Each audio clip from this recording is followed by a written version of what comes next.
Greetings and welcome to another edition of Montpelier Connection. I'm State Representative Mike Merwicki from Putney, and I represent the Wyndham 4 District of Putney, Dummerston, and Westminster. Tonight's program of Montpelier Connection is another show that focuses on just one issue, and it's an issue we have looked at before in the legislature, and we will probably be looking at it again.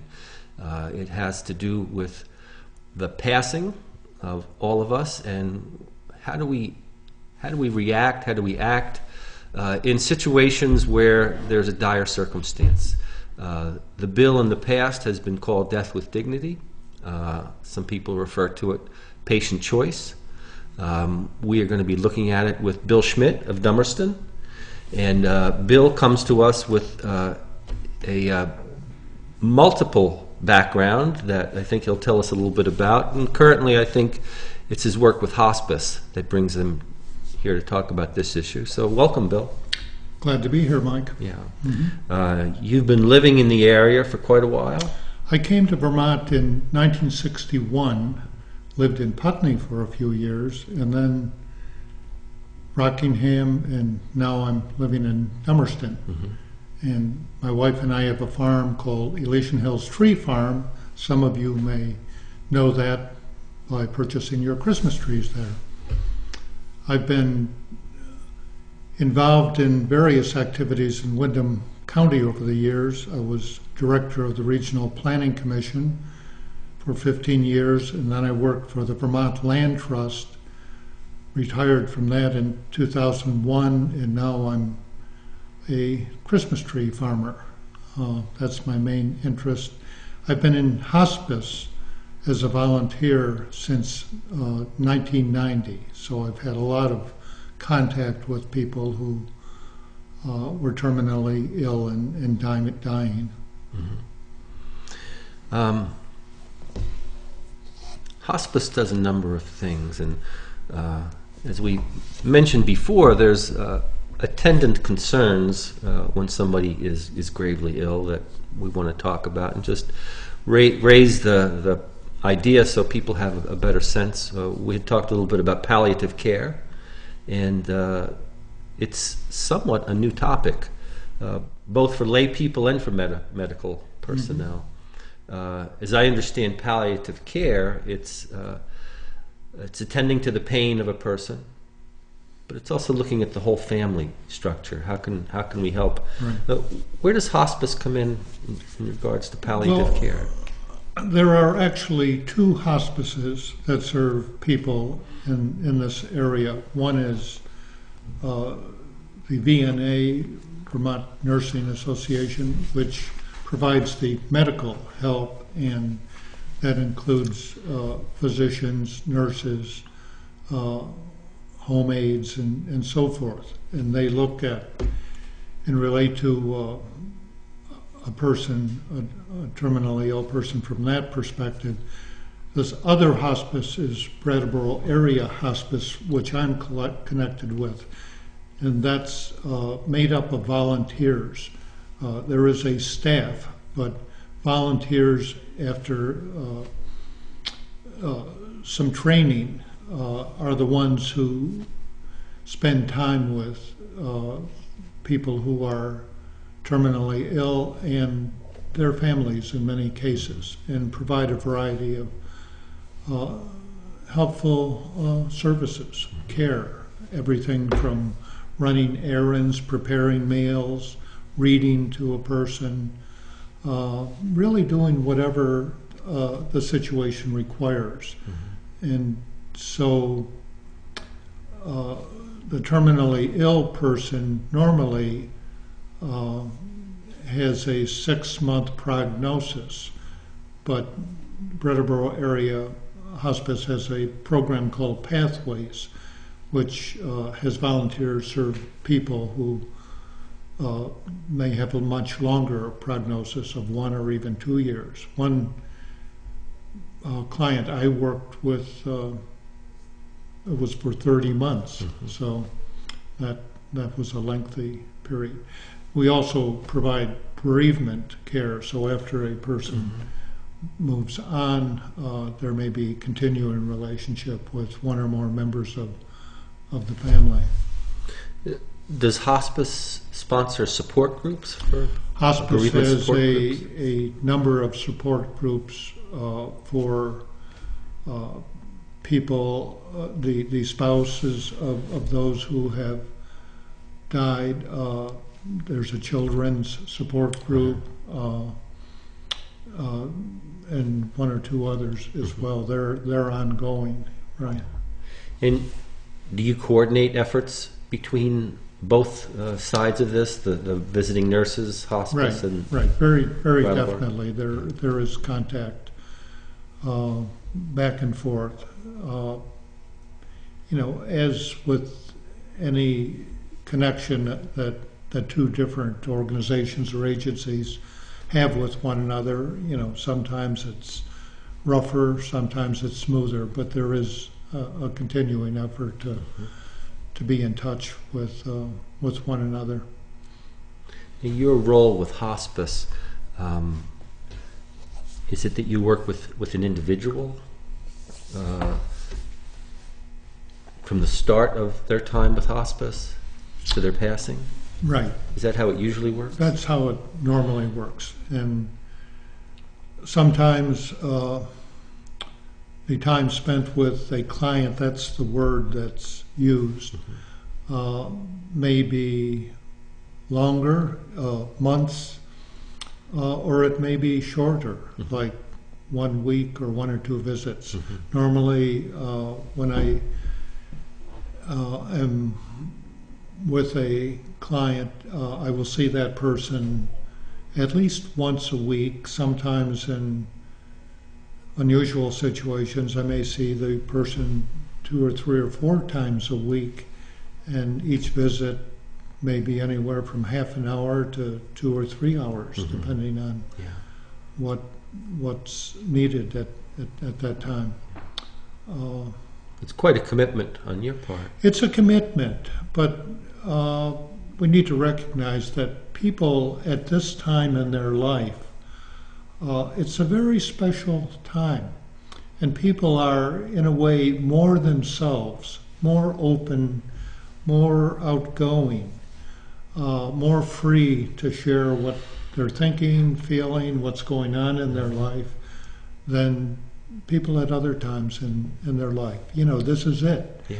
So I may, for instance, and this is something I frequently do as part of a life review. When you look back on your life, what are you most grateful for? What are you most appreciative of? And people get to thinking about that, and that actually helps them move to a more positive note over against, what do you regret? What are you sorry about? And if they go that latter tack, then we deal with that. about 30 years ago, I had heard Elizabeth Kubler-Ross talk, and the subject was to live until you die, she said, and the things she'd learned working with the dying, her suggestion was, why wait? That's right. Why not bring those practices into our everyday life, whether it's acknowledging our gratitude, and it's been words I've tried to take to heart since then. No, I think one thing that all volunteers of hospice recognize is that life is precious and we need to live it in the present always, because time does move on, and the person we're with who's actively dying in the last stage of their life, that's a stage we're all going to be moving to. And sometimes it comes sooner than later.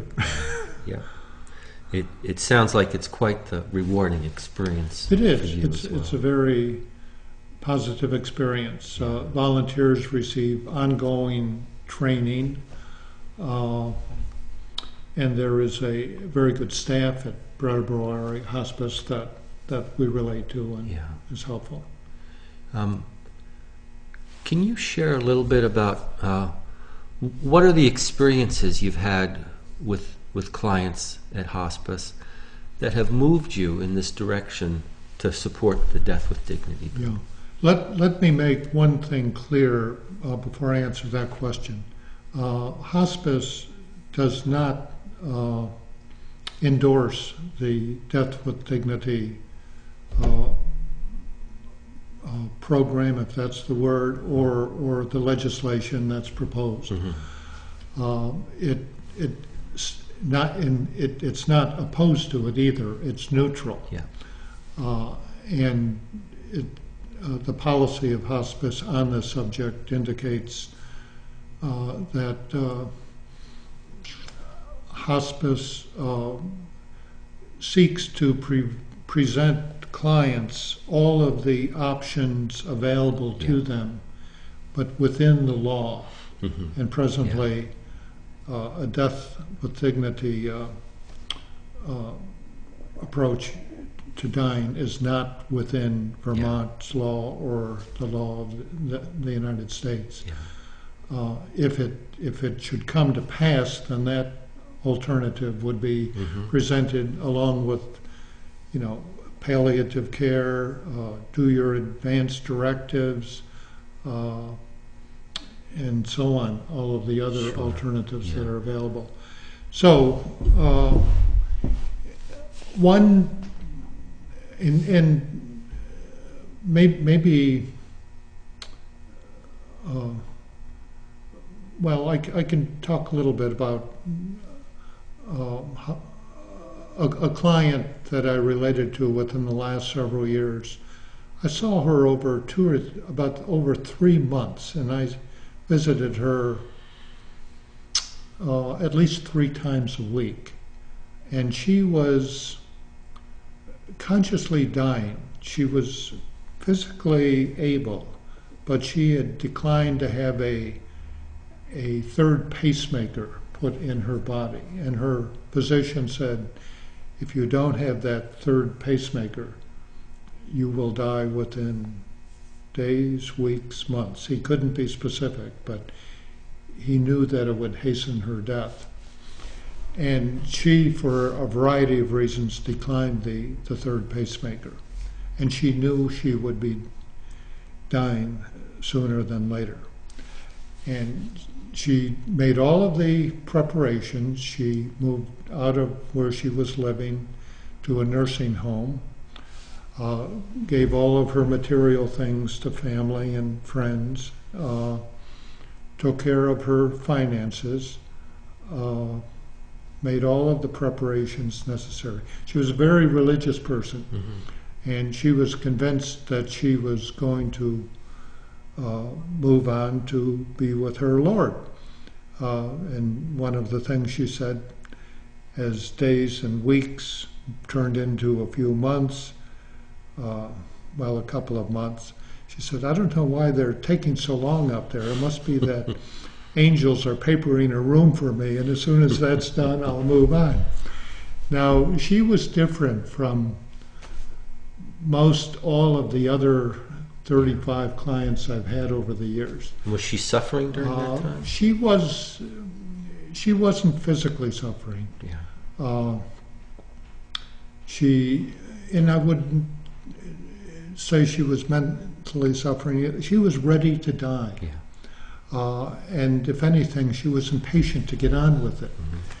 And so, with her being the kind of person she was, with a religious faith, she had often, when I saw her, I would do readings from the Bible or other poetry or other readings having to do with death and dying. And she appreciated that. She liked that.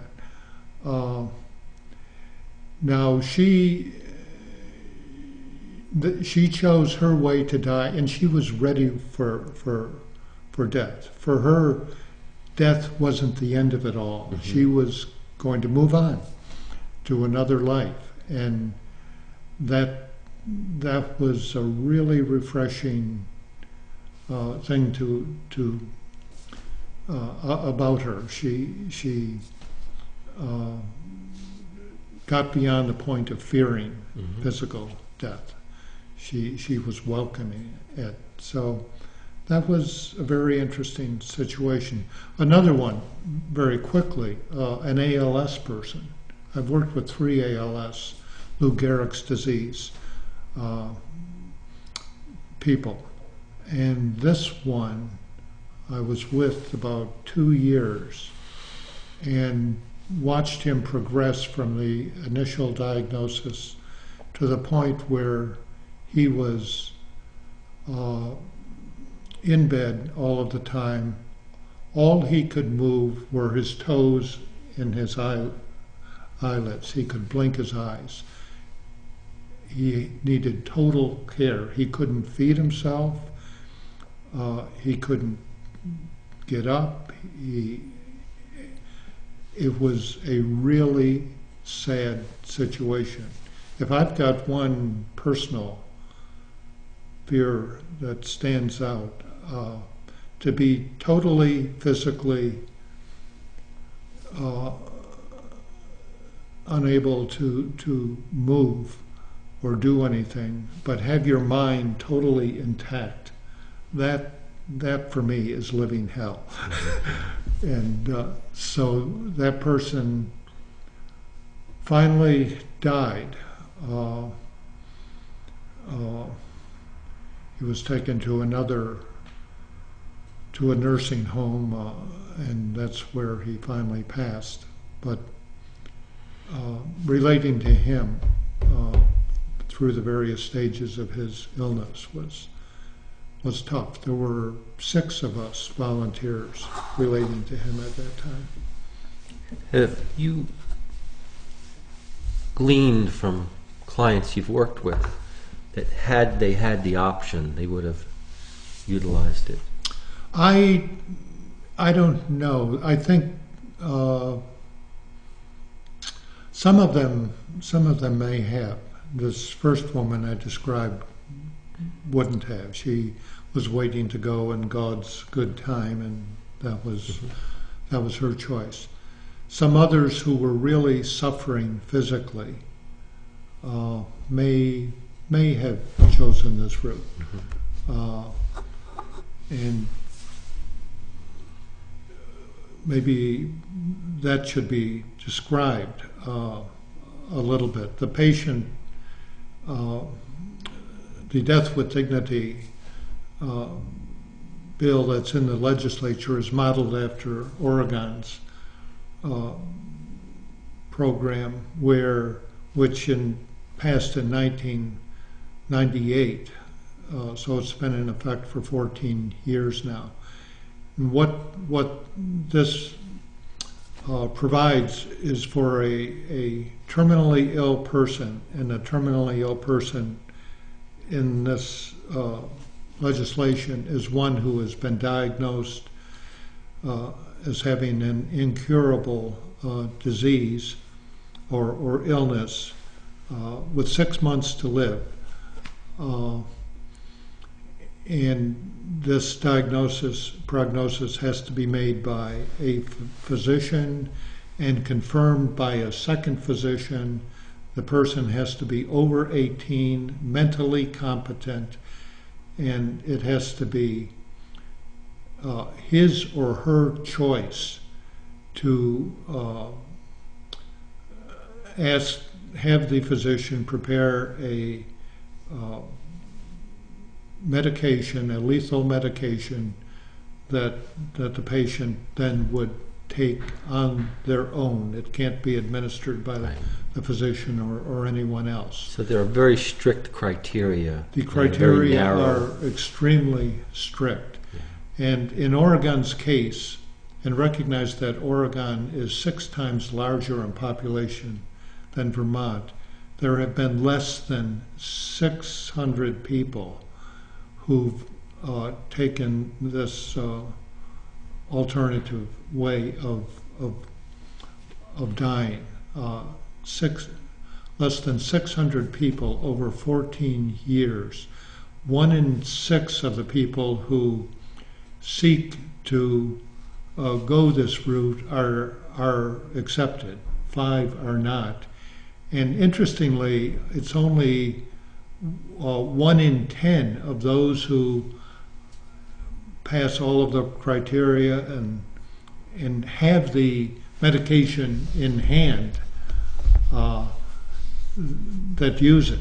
Yeah. So, I think it's very comforting for people, for those who don't, to know that it's there Yeah. if I need it or if I really feel that's the way to go. there's also a psychological determination as part of that process, isn't that right? Right. A person has to be mentally and emotionally competent. If there's any question on the physician's part, then the physician has to advise counseling, and in fact require it, perhaps even seeing a psychiatrist or a therapist. And the other options, palliative care, comfort care, whatever else is available through hospice or wherever, that also, those options have to be made known to the person. So Yeah. It's part of what they call the informed decision process. that's right. Right. Yeah. And within that, family is participating as well. Families participate, and it's helpful if they're supportive. In the case of that woman I mentioned earlier who died, her family totally accepted her decision to go the route she did by declining a third pacemaker. Sometimes families are not supportive. They want to keep, Aunt Ellie or cousin John or son Bill alive as long as possible, and they do everything they can to see that this happens. On the other hand, if the person himself or herself is of the mind and life is for them over and they're ready to move on, and then that's their choice. Yeah. There have to be 2 witnesses also beyond the physician's approval of the person taking this route. 2 other witnesses have to sign the letter that the patient writes asking for this to happen. The patient also has to verbally say they want to do this, and they have to do it verbally twice. And the second time is 15 days later, and the physician keeps telling them, if you want to change your mind, you can do it. So there are checks and balances throughout this drawn-out process, it sounds like. The critical thing, I think, about this whole approach is that it's the person's choice. Yeah. In choice in how we live, really needs to be extended to how we die and when we die, when in certain situations where there is extreme suffering. Modern medicine has done a lot through palliative care to relieve people of suffering, but there are some kinds of suffering, such as through bone cancer, that there are no treatments, and anyone who is in that kind of situation. The last time we went through this process, we held a public hearing on this, and we took a lot of testimony. One piece of testimony sticks out for me, and it was from a physician who was part of attending their parent as they were dying from bone cancer. And this is where it was shared that this is one of the cancers which, at an advanced stage, there are not medications we have which can touch that. And the suffering sounds like it was horrible for everyone involved. Along with this, we talked a little bit about advanced directives. And one of the things I would like to share that this is, whatever your age, it's time to have that discussion with yourself, with your family, to start thinking about the inevitable. We're all heading in that direction. whether we want to admit that or not. And for ourselves, for our families, putting that intention forward, I think, is beneficial for all of us. To look at whether this would be an option or what circumstances might bring this up, I think is a helpful thing to think about before we get sick, before we get to that point where those decisions are upon us, and we might not be in the best frame of mind to make a decision like that. You've been part of the advocacy for this for a few years. What are the plans moving forward from the organization? Well, there will be... And what's the name of the organization that you're... Patient Choices Vermont. Yeah. And it's a statewide group that is advocating to see Vermont accept the kind of program that's in place in Oregon and Washington. The state of Washington passed a death with dignity bill in 2009. So there are 2 states that already have it, and there are some countries elsewhere in the world that have this. In Europe, Belgium, the Netherlands, Denmark, I think Switzerland, and others like Canada, England, Australia, New Zealand are actively considering legislation of this sort now. So there will be bills in the House and the Senate this winter. This is the 4th or 5th, maybe 6th effort to get the legislature to act on these bills, and there will be efforts made to communicate with legislators and the governor, who is supportive. He's long been supportive of this kind of legislation. Yeah. And see. One of the concerns we have heard,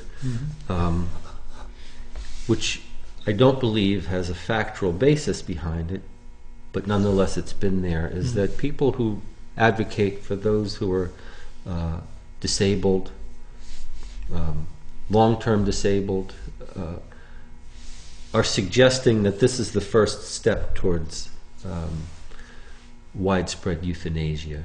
Is that what you're looking to promote? No, I don't think that point of view holds water at all. First, as far as any person who would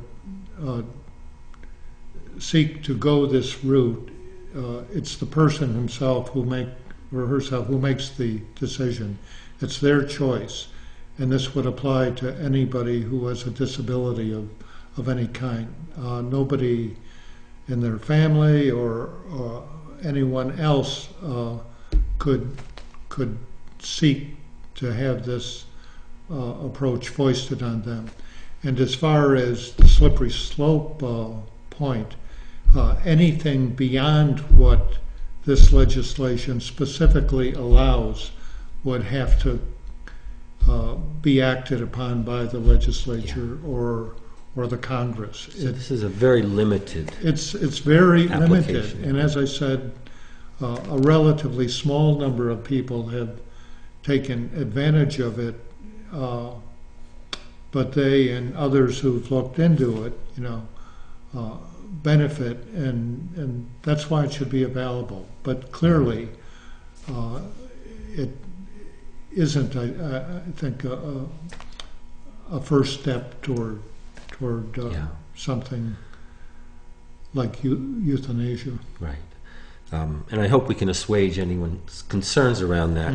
Well, our time is running out, but I appreciate you coming in.